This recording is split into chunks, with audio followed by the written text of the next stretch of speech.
Nous savons tous que le Vatican adore la communion avec les protestants. Ils adorent leur dialogue œcuménique, et non pas dans le but de clarifier les choses sur ce que l'Église enseigne, comme les doctrines mariales ou autres, de dissiper les erreurs sur les idées fausses des protestants dans le but de les ramener à la réunification de l'Église. Non, pas de cette façon, mais dans le sens où tout le monde s'entend, hurrah, les câlins de groupe. C'est ce qu'ils veulent dire. Car la réunification ne semble pas être un sujet de discussion dont ils parlent, sauf avec les orthodoxes, ce qui est ironique étant donné ce que les orthodoxes ont dit sur la hosidalité et ce qu'ils ont dit sur la nouvelle messe et d'autres choses qu'ils considèrent comme des obstacles, des facteurs de rupture pour tout retour à l'unité entre l'Est et l'Ouest. Ils ont dit ces choses, ils ont été très francs à ce sujet. Mais le Vatican adore leur dialogue œcuménique, y compris avec les religions non chrétiennes.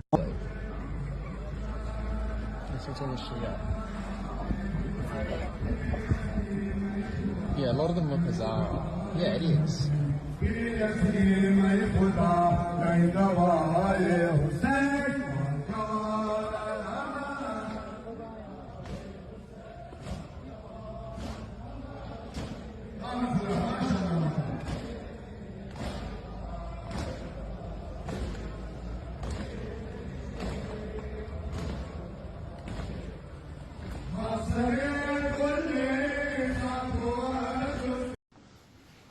الله أكبر الله أكبر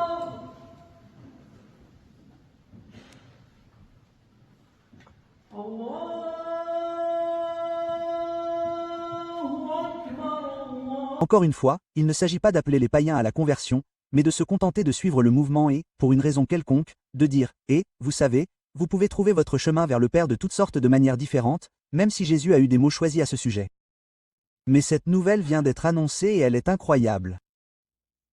La nouvelle Église est protestante. En voici la preuve avec le titre de LifeSite News.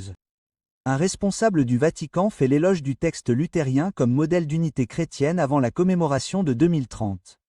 Les Confessions d'Augustana, écrites par le théologien protestant Philippe Malton et présentées en 1530 à l'empereur Charles Quint, sont l'un des textes fondateurs du luthéranisme.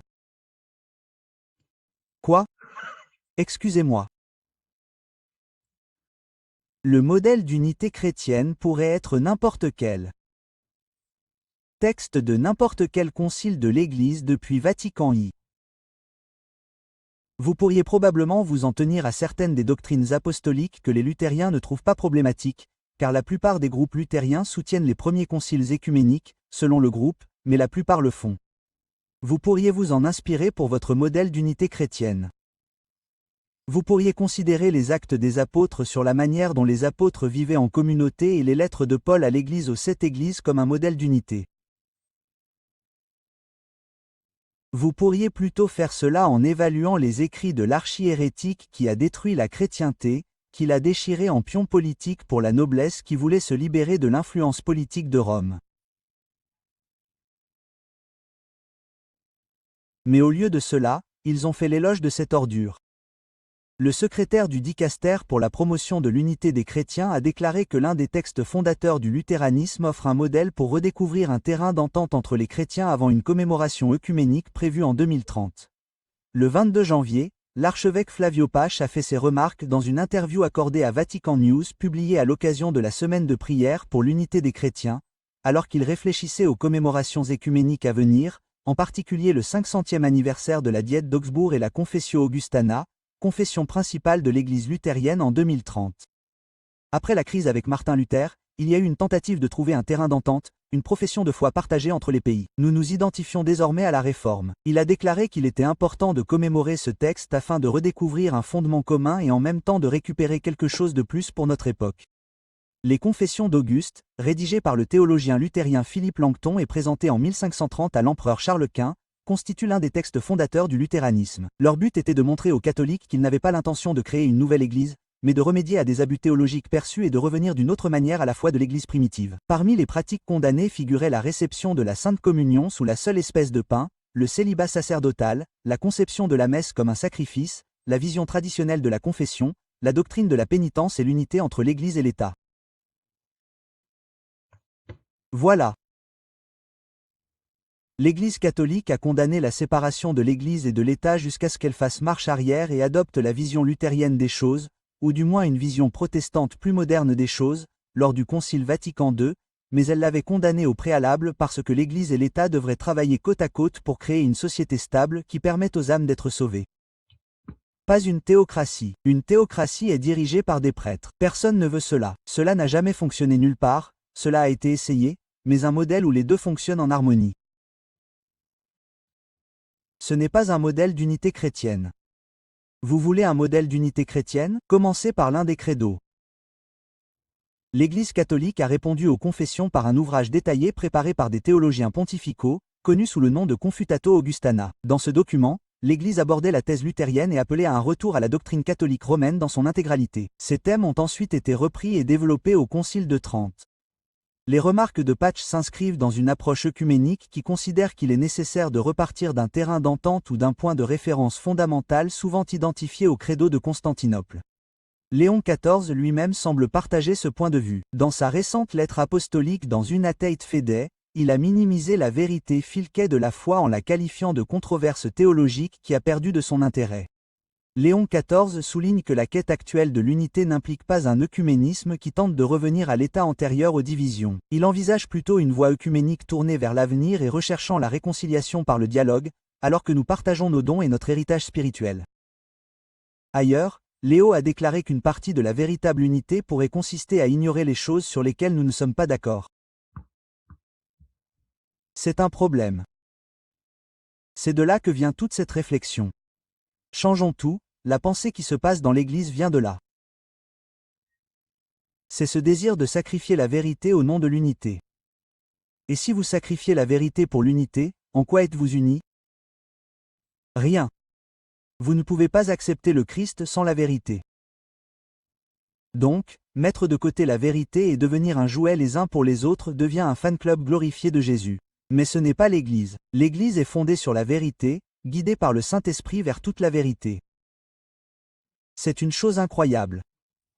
Et l'instrument de ce changement aujourd'hui est la synodalité. Et l'archevêque Weygand, nous lui laisserons le mot de la fin, a publié un point de vue assez brûlant sur le sujet.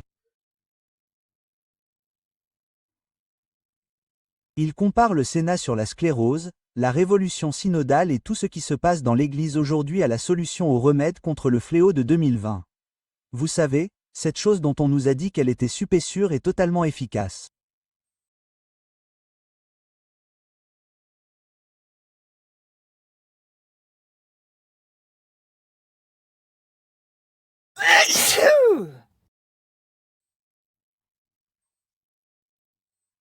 Vous vous souvenez comment, tout d'un coup, un nombre non négligeable de personnes sont tombées très malades après l'avoir accepté. Certaines d'entre elles sont décédées sans explication. Vous vous en souvenez? Bien sûr que oui, nous nous en souvenons tous. Ce sera le moment décisif de cette décennie, juste là, avec ce jour fatidique de septembre 2001. Juste à ce moment-là, Vegano appelle Sinus Sidality cela pour l'Église. Voici ces mots. Nous devons être prudents avec celui-ci sur YouTube. Alors, soyez indulgents avec moi. Il est difficile de croire que la suppression de la question lurgique des discussions du premier consistoire extraordinaire convoqué par Léo et les 2 pages dactylographiées du cardinal Roche n'aient aucun rapport. On peut en effet se demander si ce n'est pas Léo lui-même qui, par l'intermédiaire de Roche, a laissé filtrer la ligne qu'il entend suivre. On peut en déduire que limiter le jugement au préfet du culte divin est réducteur autant qu'il induit en erreur, et que Prévost considère le consistoire comme une sorte de prolongement du Sénat des évêques auquel on peut imposer de manière sonore des décisions déjà prises sous d'autres formes, en les faisant apparaître comme le fruit d'un dialogue ouvert et franc. La ligne tracée est donc limpide. Il n'y a pas de retour en arrière possible, même si cela signifie continuer vers l'abîme. Presque aucun des membres de l'épiscopat n'a même envisagé l'idée que le désastre auquel nous assistons depuis 60 ans ait pu être voulu et organisé par des clercs infidèles, promus au plus haut niveau de la hiérarchie catholique précisément parce qu'ils étaient corrompus et vulnérables au chantage, et donc susceptibles d'être utilisés pour introduire la révolution Vatican II au sein de l'Église.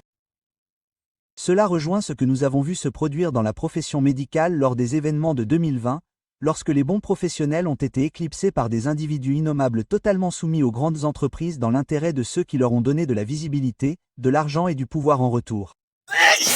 Et les bons clercs et les médecins consciencieux se sont retrouvés ostracisés, discrédités et radiés pour avoir continué à faire ce qu'on leur avait précédemment appris sous une autorité vigilante et invendue. Selon les champions de la révolution consulaire, l'effondrement des vocations sacerdotales et religieuses, l'abandon par les fidèles de la messe et de la fréquentation sacramentelle, l'ignorance totale de la doctrine chrétienne et la perte progressive de pertinence sociale chez les catholiques ne sont pas l'effet logique et nécessaire de la multitude d'erreurs doctrinales, morales, médicales et disciplinaires introduites par les réformes consulaires, mais plutôt une coïncidence malheureuse et fortuite comme le décès des personnes qui ont pris la solution en 2020 après avoir reçu la solution dont les effets néfastes n'ont pas été divulgués. Si les résultats positifs du concile, le fameux printemps consulaire, n'ont pas encore été constatés et que le désastre ecclésial est indéniable, c'est que Vatican II n'a pas été mis en œuvre comme il aurait dû l'être. C'est ce qu'a dit Bourgaglio et ce que Prévost a dit se répète aujourd'hui. Ainsi, face à l'aggravation déjà dramatique de la situation des patients, les médecins administrent la prétendue solution à des doses encore plus massives et s'efforcent de rendre totalement indisponibles les médicaments de la saine doctrine, d'une liturgie qui lui soit conforme et d'une saine prédication, bien qu'ils aient largement prouvé leur efficacité. Exactement comme cela s'est produit avec, disons, la vitamine I à cette époque. Roche, Gr et Tuco Fernandez, entre autres, sont les marketeurs d'un produit empoisonné qui, pour gagner du terrain, doit nécessairement oblitérer toute comparaison possible, dont la seule présence révélerait sa fraude. La position de Roche, qui exprime une aversion féroce envers la messe catholique et le cadre magistral qu'elle sous-tend, sert à dissimuler son intention criminelle, c'est-à-dire sa malveillance, en choisissant délibérément de priver l'Église catholique de toutes les protections qui lui ont permis de faire face aux menaces et aux défis d'un monde de plus en plus hostile. Et il continue comme ça, encore et encore. Vous voyez ce qu'il veut dire? Tout cela est fait exprès. Tout. Revenons à ce sujet jésuite précédent. Les jésuites ignorent tout simplement les clarifications de Rome sur la question de la corruption. En gros, ils disent « Et, si vous comprenez ces titres, vous pouvez les utiliser. » Mais bien sûr, le Vatican évite le vrai problème, qui est d'enseigner la foi, de l'enseigner honnêtement. D'enseigner ce qu'ils ont toujours enseigné. Faites-le dans un langage plus clair et une terminologie moderne, et le problème se résoudra de lui-même. Non, ce n'est pas le but. Le but est de remplacer la doctrine et le dogme. C'est à cela que servait le synode sur la corruption, faire ce que Vatican II n'a pas pu accomplir, pour une raison ou une autre. C'était ce qu'il recherchait. C'était tout l'intérêt. Et vous le voyez maintenant, alors que Vigano parcourt cette lettre en la comparant à l'affliction de 2020 et à la solution frauduleuse pour laquelle tout a été donné. C'est une chose incroyable. Et nous voici 60 ans après la fin du Concile, toujours en train de débattre des questions doctrinales catholiques fondamentales. Les mêmes débats que nous avons aujourd'hui parmi les catholiques conservateurs qui pensent que le Concile n'est pas vraiment le problème. Peut-être que c'était juste la mise en œuvre. Mais qui ont la foi catholique ou du moins qui croient avoir la foi catholique et veulent la foi catholique, la veulent honnêtement. Ce sont des personnes de bonne volonté qui ne devraient jamais être condamnées. Et les traditionalistes et même les traditionalistes purs et durs qui font les critiques n'ont pas tort. Les traditionalistes purs et durs qui vont traiter les gens qui vont à la forme ordinaire comme s'ils n'étaient pas catholiques. C'est une erreur. C'est un péché. Vous devriez arrêter de faire ça. Mais nous sommes tous d'accord sur certaines choses fondamentales. Ces débats doctrinaux, nous en avons tout le temps. Ce sont les gens de mauvaise volonté qui sont ceux qui poussent ces choses. Et je ne parle généralement pas de lait, bien qu'il y ait des histoires fascinantes sur le fait que lait soit également impliqué dans tout cela. Après tout, qu'impliquent réellement ces discussions cette semaine? Les médias et qui dirigent ces médias catholiques? La plupart du temps, ce sont des laïcs. La plupart du temps, le magazine américain étant l'exception, dirigé par le pasteur Jimmy Martin de l'église jésuite. C'est lui qui dirige ce média. Mais la plupart de ces opérations sont dirigées par des laïcs catholiques sous la supervision d'un évêque, des laïcs catholiques néanmoins. Et ce sont eux qui assurent la couverture. Ils sont aussi du gibier libre. C'est exact. Mais s'en prendre à d'autres laïcs, ce n'est pas terrible. Mais je suis très curieux de savoir ce que vous en pensez. Voyez-vous comment cette approbation farfelue d'un document que le Vatican a formellement condamné il y a 500 ans, soudainement par des responsables du Vatican aujourd'hui, fait partie intégrante de la nouvelle Église sénatoriale, et comment cela en fait un appareil fondamentalement différent de l'Église catholique réelle établie par Jésus-Christ sur le roc de Pierre, guidée par le Saint-Esprit en toute vérité, que ces hommes pensent pouvoir proposer quelque chose de mieux que ce que Jésus a créé? Et quelles en sont les implications? Je suis très curieux de savoir ce que vous en pensez. Alors, faites-le moi savoir dans les commentaires. Un clic sur « J'aime » et une souscription si ce n'est pas encore fait. Cela aide. Partagez ceci sur les médias sociaux. Cela aide de prier pour tous ceux dont nous avons parlé aujourd'hui, en particulier ceux dont nous avons parlé négativement. Ne laissez pas votre indignation justifiée se transformer en quelque chose d'injuste et menacer votre propre âme en conséquence. Et encore une fois, priez pour l'Église.